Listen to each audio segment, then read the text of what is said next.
Bagaimana komitmen tiga baca pres dalam pemberantasan korupsi kita bahas bersama Habibur Rahman, Wakil Ketua Umum Partai Gerindra, juga ada Nasir Jamil, politisi PKS, Tama S. Langkun, jubir TPN Ganjar Mahfud yang juga politisi Perindo, dan juga ada Zainur Rahman, peneliti Pukat UGM. Selamat malam Bapak-Bapak, terima kasih waktunya. Ya, selamat malam. Assalamualaikum warahmatullahi wabarakatuh. Sehat semua. Waalaikumsalam, terima kasih. Senang kalau misalnya sekarang kita sudah bisa diskusi masuk ke program kerja ini yang dinanti masyarakat. Saya ke Mas Tama dulu. Kalau IPK dinilai menurun dan Pak Ganjar juga dalam visinya salah satunya ada pemberantasan korupsi, tapi tidak disebutkan target pastinya berapa Indonesia memperbaiki predikat IPK-nya. Ini kenapa?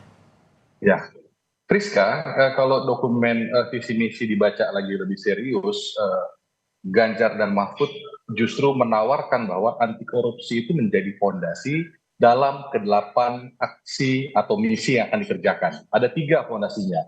Yang pertama adalah soal pelipat gandaan anggaran atau persediaan anggaran. Yang kedua adalah pemberantasan korupsi. Yang ketiga adalah digitalisasi birokrasi. Jadi justru kita tidak hanya mengukur dalam bentuk angka, tapi meletakkan dia sebagai fondasi. Karena misi-misi akan kita kerjakan, target-target yang kita akan capai tidak akan pernah bisa berjalan dengan baik kalau kemudian korupsi masih menjadi permasalahan di negeri ini. Jadi justru kita meletakkan itu di situ. Nah, lebih spesifik lagi, nanti akan ada beberapa lagi kegiatan-kegiatan, misi-misi yang memang itu secara spesifik itu menyasar agenda pemberantasan korupsi. Nah, dalam dokumen visi misi yang sudah kita submit ke KPU, di situ justru melihat pemberantasan korupsi ini menjadi salah satu agenda. Selain dia fondasi, dia juga diterjemahkan dalam beberapa capaian-capaian. Yang pertama terkait dengan demokrasi yang substantif, ini isinya adalah bagaimana kemudian partisipasi masyarakat tidak dibungkam, kemudian juga kebebasan pers itu juga bisa lebih baik dan terus terjaga. Yang lainnya tentu ada juga soal KPK, pemberantasan korupsi, aparat penegak hukum yang kemudian sinergi. Kemudian juga di sana ada soal bagaimana kepolisian bisa lebih profesional lagi dan lain-lainnya. Jadi memang ada banyak yang kita sudah rumuskan dalam dokumen yang sudah kita sampaikan ke KPU. Saya berikutnya ke Bung Habib. Bung Habib juga tidak menuliskan target indeks persepsi korupsi. Nah, tapi apakah juga ini masuk dalam fondasi visi misinya Pak Prabowo? Ya, kalau kita baca di 8 misi kita, ya ada poin memperkuat reformasi politik, hukum dan birokrasi, dan memperkuat pemberantasan, pencegahan dan pemberantasan korupsi dan peredaran narkoba. Saya pikir itu fondasi ya, namanya misi adalah fondasi dari program cepat maupun program sampai 5 tahun. Yang kami soroti adalah bahwa pemberantasan korupsi ini memang harus dilakukan secara sistemik, ya, secara sinergis. Jadi kami tidak hanya bicara soal penguatan KPK, tapi juga penguatan instansi lain, institusi lain pemberantasan korupsi seperti kepolisian dan kejaksaan. Dan yang digaransi oleh Pak Prabowo adalah tidak adanya intervensi eksekutif dalam 3 institusi hukum tersebut. Ya, dan ini penting ya, karena memang tidak akan mungkin pemberantasan korupsi bisa maksimal kalau hanya KPK yang bekerja. Kita lihat ya, 5 tahun terakhir kepolisian maksimal, kejaksaan maksimal pakai banget, ya KPK juga tetap maksimal dan hasilnya luar biasa. Sebetulnya terlepas dari banyak masalah yang ribet-ribet saat ini, kalau kita lihat dari tingginya angka ya, kerugian keuangan negara yang berhasil di recover itu cukup luar biasa, terutama oleh kejaksaan, ya. Nah, oleh karena itu dia. Jadi ketiga institusi tersebut kita dorong dan tiga tahapan ya, baik dan pemberantasan korupsi ada 3 hal menurut kami yang penting, bukan hanya penindakan tetapi juga edukasi dan pencegahan. Nah, edukasi ini kita lihat sepertinya banyak hal-hal baru yang sudah dilakukan oleh Pak Jokowi di pemerintahan Jokowi saat ini soal edukasi ini, bagaimana partai-partai politik kader-kadernya dimasukkan dalam sekolah-sekolah kader soal edukasi anti korupsi. Ya, begitu juga di sekolah-sekolah, dan ini akan terus kita maksimalkan. Apa yang sudah baik di pemerintahan Pak Jokowi akan kita terus maksimalkan. Oke, kalau Bung Nasir di visi misinya Pak Anies ini target indeks persepsi korupsi saya catat dari 34 2022 menjadi 44 sampai 46 di 2029. Gimana hitungannya? Kenapa berani pasang target angka? Ya, itu membutuhkan kerja keras sebenarnya, Pak. Jadi pasangan Amin melihat bahwa korupsi masih menjadi lingkaran setan di negeri ini. Pemerintahan sebelumnya ternyata memang belum mampu ya menaikkan indeks persepsi korupsi kita. Dan memang IPK itu tergantung persepsi juga, persepsi para swasta, pengusaha melihat pelayanan publik ya, dan kemudian bagaimana bisnis dikelola oleh sebuah negara. Nah, karena itu angka itu sebenarnya sangat realistis ya. Walaupun begitu melompat tinggi dari tahun 2022. Tapi kami percaya bahwa perbaikan peraturan perundang-undangan, pengelolaan tata kelola negara yang baik atau penyelenggara negara yang baik itu menjadi prasyarat ya. Nah, karena itu mengevaluasi peraturan perundang-undangan terkait dengan tindak pidana korupsi, kemudian meningkatkan karakter pengelola negara yang berintegritas, sehingga itu dalam pandangan kami sesuatu yang tidak bisa ditawar lagi begitu. Jadi sebenarnya di satu sisi Indonesia juga tidak kekurangan peraturan perundang-undangan. Kita kekurangan integritas ya. Sehingga kemudian korupsi belum mampu kita tuntaskan. Memang indeks persepsi korupsi ini menjadi apa ya istilahnya, menjadi hal yang bisa menjadi momok ketika itu turun, dan itu akan meningkatkan derajat kita di mata dunia ketika indeks persepsi korupsi kita itu bisa naik, dan kemudian naiknya itu juga kita harapkan diikuti dengan perbaikan di semua sektor kehidupan masyarakat. Jadi dia tidak terasing gitu ya, tidak menjadi menara gading, tapi bisa menjadi menara air. Karena begini ya konsepnya sebenarnya, demokrasi itu idealnya menghadirkan kesejahteraan bagi masyarakat. Tapi dalam prakteknya ternyata kan tidak seperti itu. Nah, kalau Bung Zainur lihat dari tadi paparan visi misi masing-masing paslon soal pemberantasan korupsi, apa yang masih kurang, apa yang masih belum tercakup? Iya, Mbak Friska. Banyak orang mengatakan yang namanya visi misi pasti bagus ya, berupa janji-janji yang manis. Tapi saya katakan enggak, untuk misi pemberantasan korupsi yang sudah disampaikan oleh masing-masing pasangan capres-cawapres, saya lihat masih belum dapat memperlihatkan problem statement atau penguasaan terhadap masalah korupsi dengan tepat. Apa core-nya? Apa sih yang menjadi permasalahan dari korupsi, Mbak Friska? Yang pertama adalah menurut saya adalah korupsi politik. Tidak ada satupun yang menyoal bagaimana partai politik harus diperbaiki. Mulai dari yang paling penting adalah demokratisasi internal partai politik. Ini juga jadi sumber dari korupsi di Indonesia. Sama sekali tidak disentuh oleh satupun pasangan capres-cawapres. Yang kedua adalah korupsi penegakan hukum atau judicial corruption.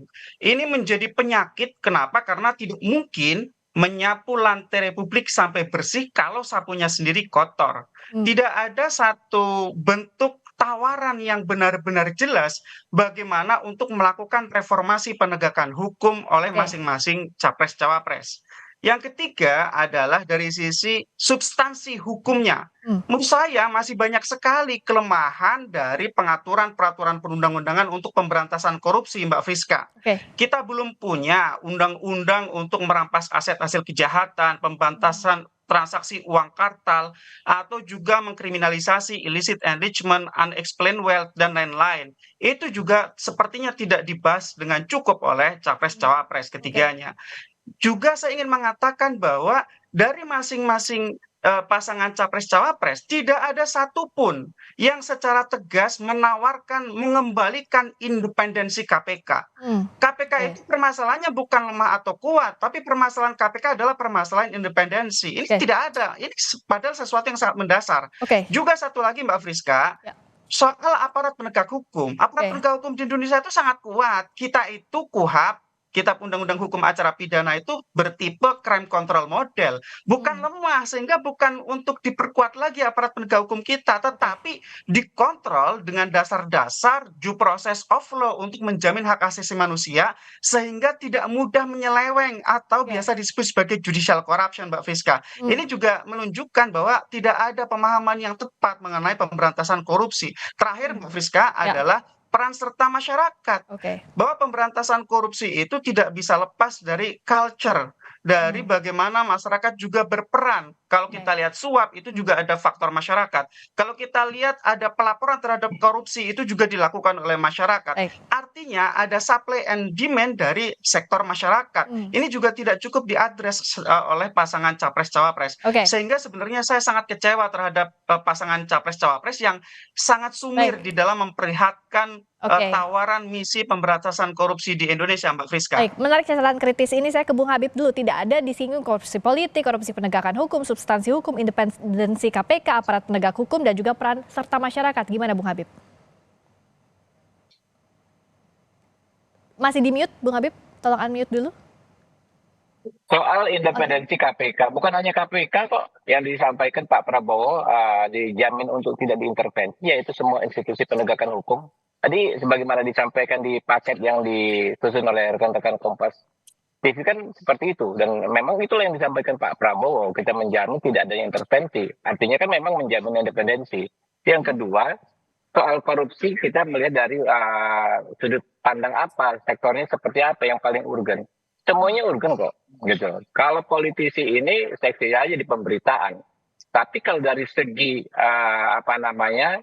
dari segi jumlah, kita lihat, bayangkan tindak pidana korupsi yang pemberantasannya dilakukan oleh kejaksaan ya, mulai dari kemarin itu sumber daya alam ya, kemudian macam-macam yang ratusan miliar semuanya, bahkan itu triliun, itu nggak ada kaitannya dengan partai politik. Jadi semua penting, betul pemberantasan korupsi di sektor politik penting, tetapi kalau kita hanya stressing mencari angle berita yang eye catching, akhirnya yang terjadi hanya festivalisasi pemberantasan korupsi tanpa kita menyentuh substansinya yang mana. Makanya itu kami meletakkannya ini bukan di sekedar di program aksi, tetapi di pondasinya itu di misi asas kita. Itu kita sampaikan. Baik. Ya. Silakan kalau Mas Tama gimana? Ya, Mbak Friska, percayalah apa yang disampaikan oleh Mas Zainur itu semua ada dalam dokumen yang kita sampaikan. Misalnya kita bicara soal korupsi politik, itu di poin 7.1.3 disebutkan soal bagaimana kemudian perangkat demokrasi partai politik ini kita harap bisa kembali ke kitahnya, mencerdaskan, kemudian ada pendanaan partai politik juga, dia mandiri, termasuk cara-cara lain agar kemudian korupsi politik bisa dihentikan. Kemudian soal perampasan aset disebut juga di situ di 7.3 dalam visi misi yang kami sampaikan, disebut bahwa kita mau membutuhkan yang namanya undang-undang perampasan aset, termasuk soal legislasi yang partisipatif. Jadi ada masyarakat di sana, dan termasuk Mbak yang paling terakhir soal penegak hukum, di situ kita juga berharap ada kepolisian, kejaksaan, KPK yang kemudian memang dalam hal ini bisa lebih profesional, kemudian juga kesejahteraan itu kita perhatikan. Jadi saya rasa semua item itu sudah dijawab dalam visi misi yang sudah kita sampaikan dalam dokumen KPU kemarin. Bung Nasir, catatan kritis dari Mas Zainur tadi gimana? Iya, begini, apa yang disampaikan oleh Mas Zainur itu memang benar adanya, dan semua pasangan juga mencantumkan hal itu. Tapi kan waktu kita nggak banyak untuk menyampaikan hal itu. Untuk menjelaskan. Oleh karena itu memang kami percaya bahwa kita ini sama sebenarnya, ya. Dan tentu saja pemerintah negara itu harus mengintervensi dalam tanda kutip, ya, mengontrol penegakan hukum agar penegakan hukum itu on the track. Oleh karena itu memperbaiki sarana dan prasarana penegakan hukum menjadi hal yang penting. Di samping kita mengevaluasi reformasi penegakan hukum di negeri ini. Nah, karena itu hal-hal yang baik kita pertahankan, misalnya bagaimana kita mempercepat kerja tim reformasi hukum di Indonesia. Dan tentu saja perhatian kepada aparat penegak hukum itu tidak boleh diabaikan. Karena apa? Karena mereka berhadapan dengan pelaku kejahatan.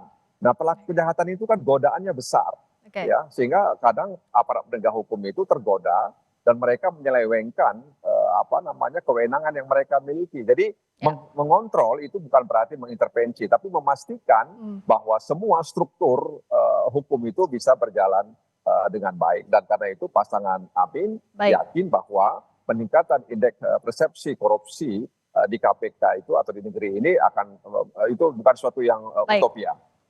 Nah, terakhir Bung Zainur, singkat saja. Jadi apa yang harus di-challenge oleh masyarakat untuk para paslon ini? Ya, masyarakat bisa cek sendiri ya, misalnya demokratisasi internal partai politik, apakah itu ada dalam misi dari masing-masing capres-cawapres? Saya jamin tidak ada jawabannya. Saya sudah cek di dalam PDF masing-masing, itu tidak ada gitu. Yang kedua, soal mengembalikan independensi KPK, itu tidak ada satupun yang bicara soal itu. Memang mungkin menggunakan bahasa-bahasa lain, tapi tidak menggunakan bahasa yang jelas dan tegas. Dan toh kita tahu sendiri gitu ya, kemarin di 2019 semua menyetujui revisi Undang-Undang KPK. Jadi ya bagi saya publik harus kritis, Mbak Friska, bahwa publik harus benar-benar memperhatikan visi misi satu persatu dan membuat kontrak politik dengan masing-masing capres-cawapres yang didukung agar mereka dapat merealisasikan visi misi yang ditawarkan, bahkan untuk yang menurut saya visi misi tersebut juga masih sangat sumir terhadap pemberantasan korupsi. Tapi setidak-tidaknya kalau ada kontrak politik antara pendukung dengan capres-cawapres yang didukung, maka ada ikatan baik secara moral maupun secara politik agar mereka ke depan tidak lagi memunggungi hukum dan kemudian bahkan memanfaatkan hukum untuk kepentingan-kepentingan non-hukum, apalagi kepentingan politik. Menurut saya sudah terlalu lama lah kasus korupsi di Indonesia itu dibiarkan begitu saja. Kita tahu kok indeks persepsi korupsi sekarang itu sama dengan di 2014 ketika Presiden Jokowi pertama kali naik. Sehingga menurut saya ini perlu penanganan sangat serius siapapun capres-cawapres yang nanti akan terpilih, Mbak Friska. Perlu penanganan serius dan publik lah yang menguji ini. Terima kasih Bung Habibur Rahman, Wakil Ketua Umum Partai Gerindra. Terima kasih Bung Nasir Jamil, politisi PKS. Bung Tama S. Langkun, Jubir TPN Ganjar Mahfud. Dan Mas Zainur Rahman, peneliti Pukat UGM. Terima kasih, selamat malam.